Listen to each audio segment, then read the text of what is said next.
में बहुत बार रिपीट हुआ हुआ सवाल 40 + 37 + 34 dash dash dash then make sum Samesh.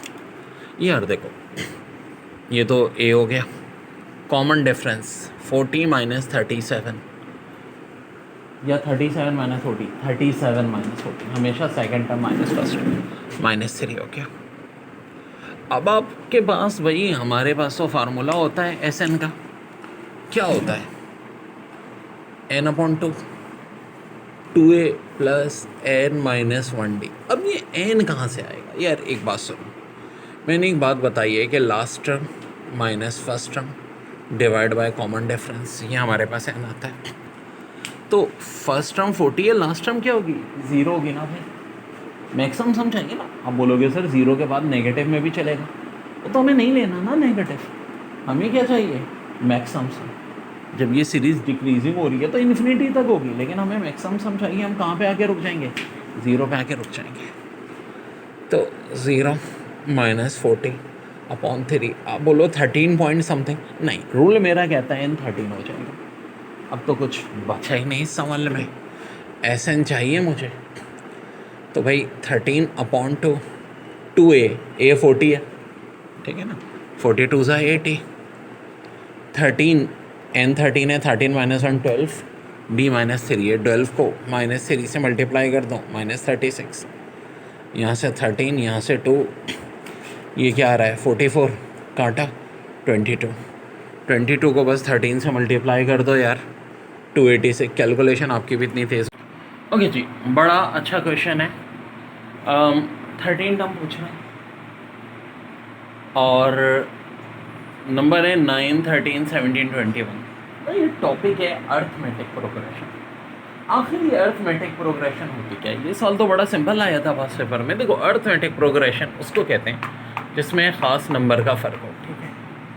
9 और 13 में कितने का फ़र्क है? 4 का। 13 और 17 में भी 4 का, 17 और 21 में भी 4 का। तो ये चीज़ कहलाती है कॉमन डिफरेंस, जो कि हो गया 4। और ऐसी सीरीज जिसके टर्म में सेम फ़र्क आ रहा हो हर टर्म में, उसको कहते हैं हम अर्थमेटिक प्रोग्रेशन, यानी कि AP। अब एक बड़ी अहम बात कि इसकी फर्स्ट टर्म क्या है। सो डियर, इसकी फर्स्ट टर्म है 9, यानी A की वैल्यू हो गई 9। चलो, बड़ी अच्छी बात है भाई, हमें A पता चल गया 9 है, D पता चल गया 4 है, और ये क्या है यार? ये बड़ी अहम बात है, नंबर ऑफ टर्म्स। क्या है? Number of terms. आखिर ये हैं कितनी? तो यहाँ पर ये बात कर रहे हैं 13 की। 13 टर्म निकालनी है हमें। सो डियर, अगर 13वीं टर्म निकालनी है तो हम कहेंगे कि नंबर ऑफ टर्म्स तो 13 हो गई। अगर देखो 13वीं टर्म निकालनी है तो फार्मूला हो जाएगा Tn = A + n-1d। सो एक ही जगह मैं पुट कर दूंगा 9 + n-1, यानी 13 - 1, और d ऑफ कोर्स 4 है मेरा। 9 + हाँ जी 12 4 ज़ा 48, ये आंसर मेरा आ जाएगा 57। ये तो तब की बात थी अगर मुझे 13वीं टर्म निकालनी थी, और मुझको कहेंगे कि 13 टर्म्स तक का सम निकालो, तो फार्मूला ये हो जाएगा, ठीक है। फ़र्क क्या है? मुझे कह रहे हैं कि ये जो सीक्वेंस है 9 13 17 21, इसकी 13वीं टर्म निकालो। मैंने ये Tn वाला फार्मूला यूज़ किया, मेरा आंसर 57 आ गया। अगर सम का कहें तो मैं ये करूँगा, ये काम आप लोग खुद कीजिए भाई। इसी सवाल में अगर 4 टर्म निकालनी हो तो फिर क्या करेंगे? फिर सिंपल सी बात है, T की जगह में 12/5 रखूँगा। 3 12/5 - 4। वेल, ये जब खेल होगा तो 3 12 ज़ा 36 होता है, और ये 5 और 4 भी मल्टीप्लाई होंगे 20/5, यानी कि 16/5, ठीक है जी। ये वैल्यू आ गई मेरे पास, ये मेरी आ गई फर्स्ट टर्म। तो सीधी सादी बात है, सेकंड टर्म क्या हो जाएगी जी? सेकंड टर्म मेरे पास आ जाएगी, T की वैल्यू फिर प्लस कर दें 12, और 2 से मल्टीप्लाई करें 24/5, ठीक है, और आगे +3 भी है,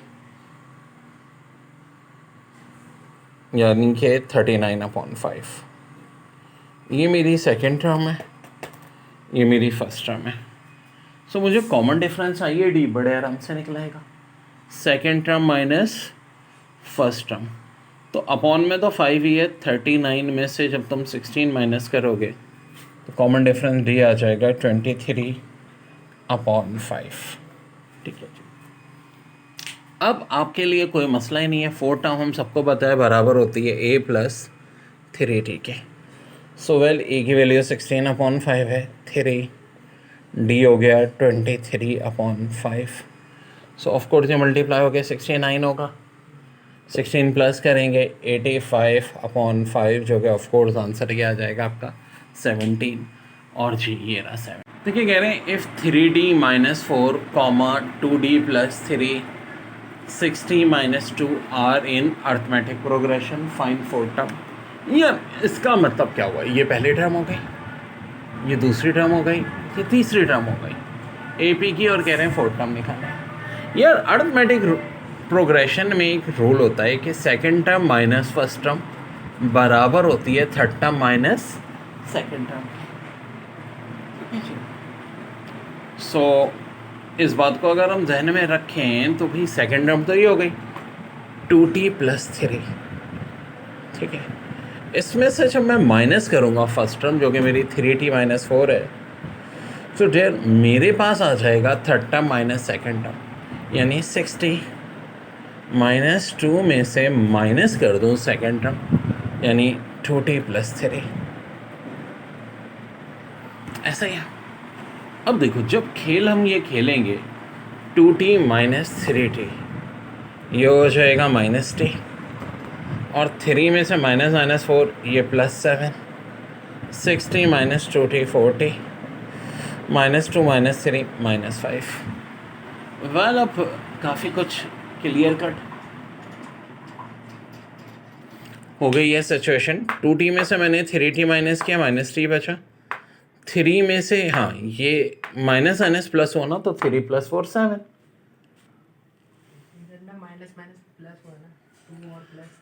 ठीक है, ये 60 - 2 है, -2t कर रहे हैं हम, ठीक है। यहाँ -2 और -3, ऑफकोर्स ये -5 आ जाएगा, ठीक है। अब गौर से देखिए कि t की वैल्यू आ जाएगी, बिल्कुल आ जाएगी। इधर ले आइए, 5 को उधर ले जाएं, 5t = 12, इट मीन्स t = 12/5, ठीक है जी। t की वैल्यू आ गई हमारी 12/5। सो एक बार तो सवाल खाली इतना ही आया था कि उन्होंने t की वैल्यू निकालने को। 5 सिफर का एक और तगड़ा सवाल, t4 बराबर है 4 के, t12 बराबर है 5 के, AP की बात हो रही है, और t टाइम पूछ रहे हैं। वेल डेयर, एक तरीका तो ये है कि पहले मैं देख लूँ कि भाई ये है किसके बराबर, a + 3d के, ठीक है जी। 4 है तो a + 3d, और 12 है तो a + 11d। अच्छा जी, 5 और 4 का फ़र्क 1 होता है d निकालने के लिए, 12 और 4 का फ़र्क 1/8। अब d के लिए 1/8 आ गई। मैं सोचूंगा कि यार ये t9 मेरे पास, t9 चाहिए तो a + 8d। वेल अभी भी कोई मसला नहीं है, 3d की वैल्यू इसमें से कम कर सकता हूँ, क्योंकि 11d में और 8d में कितने का फ़र्क है, 3d का। तो ये जो वैल्यू है 5, इसमें से मैं 3d माइनस कर लूँ। ये एक और तरीका भी हो सकता है, इसको भी यूज़ कर सकता है भाई। a + 3d 4 के बराबर है, हमें क्या चाहिए, a + 8d, यानी कि इस आंसर में 5d में एडअप कर दूँ, किस में, 4 में। सो डियर 4 में मैं अगर 5d, d की वैल्यू 1/8 है, 4 + 5/8 जो कि ज़ाहिर है मल्टीप्लाई होगा, 32 + 5/8 37/8, ये वाला आंसर आ गया मेरा। लेकिन बच्चों यहाँ मैं अपना बहुत टाइम बचा सकता हूँ, कैसे, जो मेरी स्पेशल ट्रिक्स होती हैं। और से देखो t4 4 के बराबर है, t12 किसके बराबर है, 5 के। सो डेयर और t9 पूछ रहे हैं। सो डेयर t9 की वैल्यू इन दोनों के दरमियान में होगी ना, भाई 9 जो है वो 4 से बड़ा होता है, 12 से छोटा होता है। सो आंसर बिटवीन 4 और 5 क्या आएगा। अब ऑप्शन में देखो, एक ऑप्शन तो 7/8 है, नहीं यार ये तो 1 से भी छोटा है। 13/8 1 पॉइंट समथिंग, क्योंकि 16/8 2 होता है, ये दोनों नहीं हो सकते। 8/37 तो 1 से भी छोटा है, तो करेक्ट आंसर मेरा क्या होगा 37/।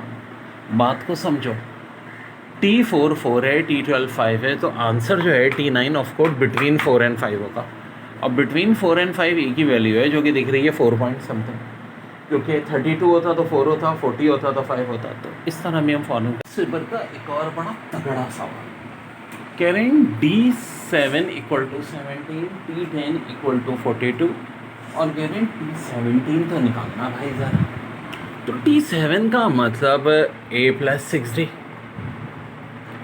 और T10 का मतलब क्या हो जाएगा A + 9D। ये है ना formula, Tn = A + n - 1D। So there सबसे पहले तो D निकालो, कॉमन डिफरेंस। 7 और 10 में कितने का फ़र्क है? 3 का। 42 और 21 में 21 का, तो D की वैल्यू आ गई 7। अब आगे हमारा टारगेट क्या है? T17, जो कि बराबर होगा A + 16D के। वेल 16 और 9 में कितने का फ़र्क होता है? 7 का। तो इसका मतलब ये जो वैल्यू है T10 की अभी कितनी है? 42। 42 में मैं क्या प्लस कर दूंगा? 7D। अब 7D ही क्यों? क्योंकि देखो 9D और 16D में 7D का फर्क है, तो सिंपल सी बात है, ये मेरा आंसर आ जाएगा। बड़ी अच्छी ट्रिक होती है। अब यहाँ देखो 42 है, इसको तो हमने छेड़ ही नहीं रहे ना भाई यहाँ पे, और D की वैल्यू अभी निकल ली 7, तो 7 7 सा 49, 42 में प्लस कर लो, फाइनल आंसर आ गया मेरे प्यारे बच्चों 95। ओके बच्चों देखो, इस कॉन्सेप्ट पे बहुत सवाल है। एक बार सवाल क्या कर दिया था, T3 80 दिया था, T4 13 दिया था, पेपर में क्या आया और T8 पूछ लिया। तो देखो 13 और 8 का फ़र्क 5, 4 और 3 का वर्ग 1, कॉमन डिफरेंस D निकला है जो कि 5 निकला है। अब देखो T8 क्या होगा? दायरे A + 7D होगा, क्योंकि हमेशा फार्मूले में क्या होता है n - 1D होता है। सो 7D और 3D में कितने का फ़र्क होता है? 4D। कितने का फ़र्क होता है? 4D का। तो 13 में मैं प्लस कर दूंगा 4D की वैल्यू। अब D तो 5 ही है, 4 5 = 20 और 13 प्लस कर दो, फाइनल आंसर 33। और यही आपका करेक्ट आंसर आ गया। कह रहे हैं in arithmetic progression 3rd term = 8, 4th term = 13, 13 term पूछ लें। वेल देखो, जो मेन फार्मूला है हमारा साइड पे, Tn = A + n - 1D।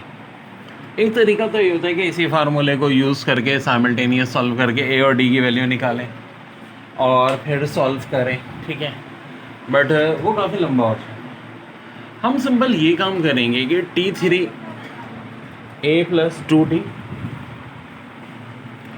होगा और T4 A + 3D हो जाएगा।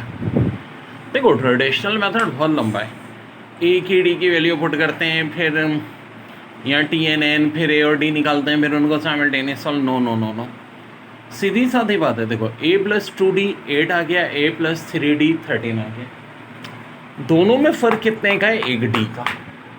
और यहाँ टर्म में कितने का फ़र्क है? 8 का। 13 - 8 कितना होता है? 5 होता है। एक तरीका इसका ये भी होता है कि जैसे कि देखो 13 और 8 का डिफरेंस ऊपर लिख लो, D निकालने की एक ट्रिक ये भी होती है, ठीक है। और ये जो टर्म्स का डिफरेंस है नीचे लिख लो, 4 - 3 ऑफ कोर्स 1, तो ये D की वैल्यू 5 आ गई। अब D की वैल्यू जब 5 आ गई तो बहुत आसान हो जाएगा भाई सारा काम। आपको क्या निकालना है? T30 ऑफ कोर्स, जो कि बराबर होगा A + 12D के। अब देखो 3D की वैल्यू ऑलरेडी मेरे पास कितनी मौजूद है? 30। A + 3D की बात कर रहा हूँ, कितनी है? 13, जो कि 4 टर्म है। अब मुझे अब 13 टर्म चाहिए। अब देखो यहाँ कितने D का फ़र्क है दोनों में? 9D। तो 9D की वैल्यू अगर मैं प्लस कर दूँ इसमें, A + 3D 13 के बराबर है और मुझे A 13 चाहिए, तो A + 12D है, तो मुझे क्या करना है? 9D की वैल्यू पुट कर देनी है 13 में। 13 में प्लस करनी है 9D की वैल्यू। सो D 5 है, 9 5 = 45, एडअप कर लो, आंसर हो जाएगा 58। बड़ा अच्छा सवाल है। Last term of sequence is given by Tn equal to n square minus 14n is 72 number of terms in sequence. देखो क्वेश्चन ज़रा समझो। पहले तो लास्ट टर्म कह रहे हैं सीक्वेंस की given by Tn equal to n square minus 14n is 72 number of terms in sequence are. Number of terms sequence में कितने होंगे। सो जी Tn की जगह पहले तो 72 पुट कर दो equal to n square minus 14n। अब ये सिंपल एक फैक्टराइजेशन का सवाल हो गया है। क्वाड्रेटिक भी लगा सकते हैं। माइनस 72 इक्वल टू करके अब ऐसे 72 को ब्रेक करना है कि मल्टीप्लाई हो गया 72 है, ऐसे फैक्टर बनाने 14 के और ऐड सब्ट्रैक्ट हो गए 14 ही है तो minus 18n plus 4n minus 72 equal to 0। Well यहाँ से n कॉमन आ रहा है, यहाँ से 4 कॉमन आ रहा है,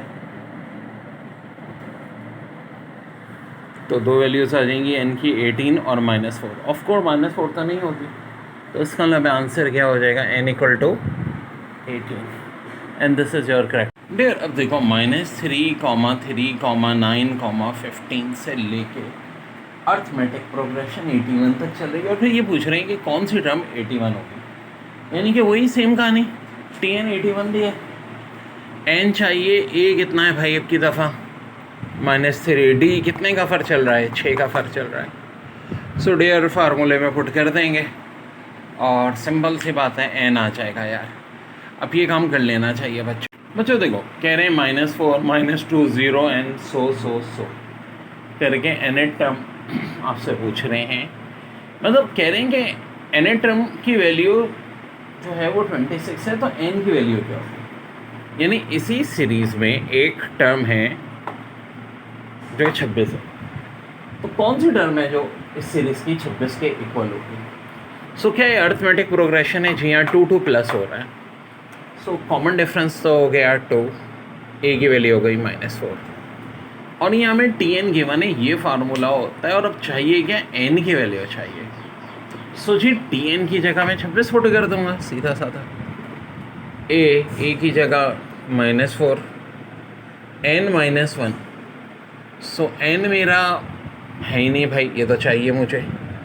d से मुराद कॉमन डिफरेंस जो कि बराबर है 2 के। मैथ्स के रूल के तहत ये -4 उधर जाके +4 हो जाएगा। 26 + 4 30 n -1 2, फिर 2 को उधर ले जाके डिवाइड कर देंगे n -1 15 के इक्वल, तो 15 + 1 कितना हो जाएगा 16। और यही क्या होगा, मेरा आंसर आ जाएगा बच्चों। तो सिंपल दिमाग लगाना था यार, nth टर्म पूछी थी, Tn दिया हुआ था और हमने अपने इस फार्मूले में पुट कर आंसर आ गया भाई। ओके डियर देखो, अगर हम इस सीरीज़ को लें 9 13 17 21 और 13 टर्म का सम निकालें, तो देखो पहली term of course 9 he, common difference 4, number of term 13 और सम निकालने का फार्मूला ये होता है, जिनसे आंसर मेरा तो 429 आ रहा है, आप लोगों का क्या आ रहा है ये बता दीजिए।